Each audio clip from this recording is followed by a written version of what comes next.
It's me, you know how like somebody, you angry at a kid, I'm a fighter. If I touch you in any kind of way, like as far as I'm gonna hurt you. So it wasn't that, it was just me removing her from that situation that she didn't. When Gervonta Tank Davis finally broke his silence, it wasn't through punches in a ring. It was through words that shook the boxing world. A lawsuit, a scandal, and a storm of accusations had suddenly replaced the sound of gloves hitting canvas. He called them false allegations, the desperate act of an ex trying to destroy his career. But as the headlines exploded, fans couldn't help but wonder, was this just another smear campaign, or the beginning of something darker?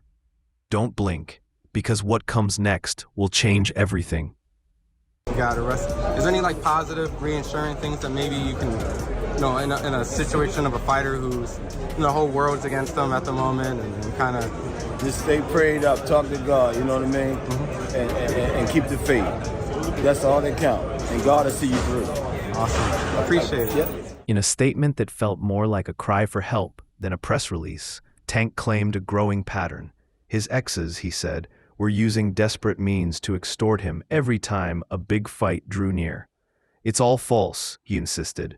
I'm focused on my fight in 2 weeks.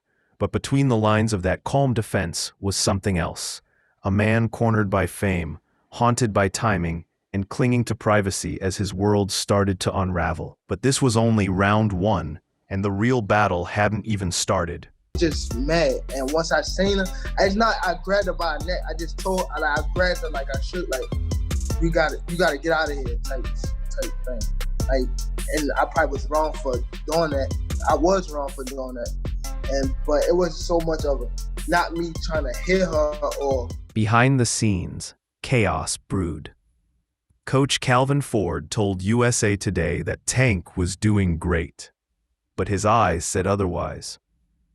Even Jake Paul's camp froze, unsure if their next opponent would be walking into the ring or into a courtroom.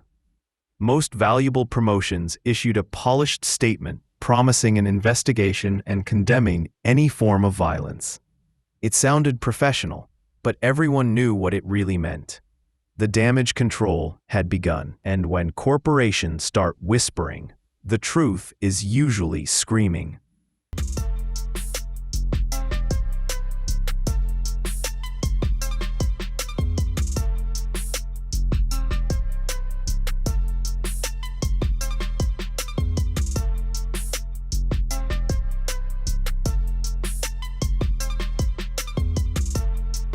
Then came the shockwave, filed on October 30th by ex-girlfriend Courtney Russell.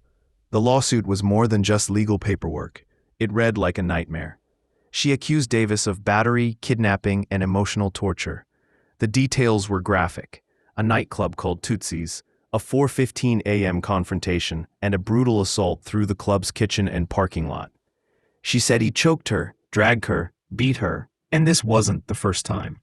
Each line painted a picture darker than the last, and every fan watching could feel one thing: something terrible had happened that night. Gervonta Tank Davis did something awful again, and no, it wasn't scheduling another fight with Jake Paul. He beat a woman. Again. And once again, I'm not talking about Jake Paul. If you know Tank Davis, you know he has a lot of run-ins with the law.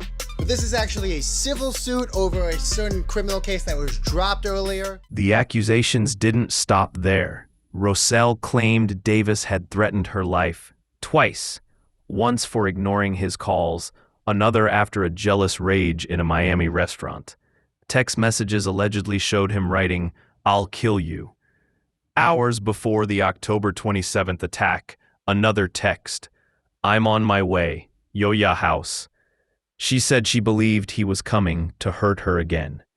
Now, diagnosed with PTSD and living in fear, Russell's words spread like wildfire. Tank's fans didn't know what to believe.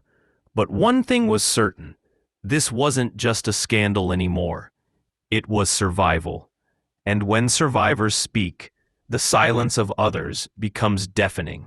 Scary movies and dressing up while watching scary movies. And lo and behold, breaking news. I just saw this here thanks to my agent Neville, who sent me this. Chris Mannix, love you, boy. That was my brother. He posted that Jake Paul is looking. According to ESPN, both Tank's camp and Most Valuable silent. No interviews, no press, no fight updates, just static. For boxing fans, it was déjà vu. Another legal storm before another main event. But this time, it felt different. There was a heaviness in the air, the kind that comes before a career-defining fall.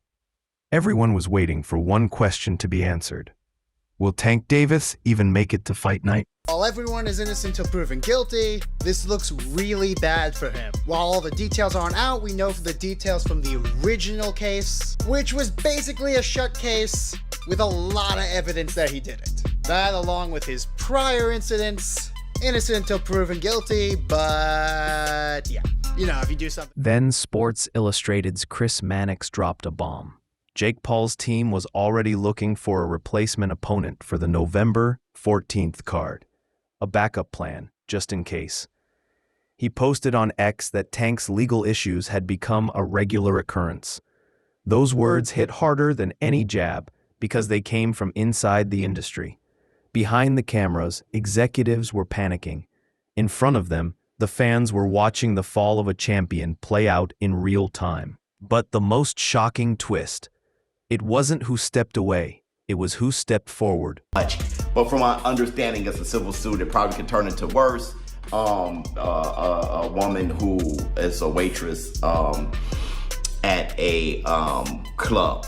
So I don't know all the details. You guys can check the details, but as the chaos deepened, rumors began to swirl. If Tank couldn't fight, who would Jake Paul face?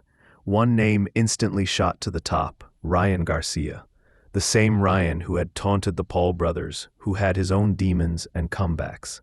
Fans lit up social media, imagining a crossover bout for the ages. But behind the excitement, trouble brewed again. Ryan's promoter, Oscar De La Hoya, had his own agenda, and Jake Paul's Netflix contract didn't fit into it. What fans wanted was simple. What the business wanted was another story entirely. Times people are going to believe you did it the 7th. So why is this coming up again? Well, now we talk about Jake Paul. There were a lot of theories that the reason the original charges got dropped, despite it being pretty clear that he was going to get convicted, was he convinced her to stop pressing charges so that he can actually schedule this Jake Paul fight. Because it was announced the day after the charge. Broadcast rights, streaming deals, corporate egos, it all clashed like heavyweights in the boardroom. De La Hoya went public, saying flat out that a Garcia-Paul fight couldn't happen. Ryan fights for DAZN. Jake fights on Netflix. That's the bottom line. The media framed it as a scheduling issue, but insiders whispered otherwise. Boxing politics were suffocating the sport once again. The audience didn't see contracts, they saw chaos. And when business starts breaking the fights, fans stop believing in heroes. What's up, guys? Happy Saturday. So I wake up to calls from reporters asking me about Jake Paul and Ryan Garcia. Let me just tell you why this fight is not going to happen. Ryan Garcia fights for DAZN, and Jake Paul fights on Netflix. I mean, that's pretty much the bottom line. Golden Boy has a contract with DAZN. Ryan Garcia has a contract with Golden Boy. And that's just the way it is. I mean, this is business. You know, Ryan. De La Hoya doubled down. Ryan has a contract. We follow the rules, he told Fight Hub TV, anticipating the backlash. He spoke like a man trying to calm a storm he knew was already too big to stop. He promised a new fight announcement soon, but fans could feel it. Something massive was shifting in the boxing world. Tank's silence, Jake's hesitation, Ryan's frustration, it all built toward one truth. The fight game wasn't just about fists anymore. It was about survival, redemption, and reputation. Because when the gloves come off, the real fight begins.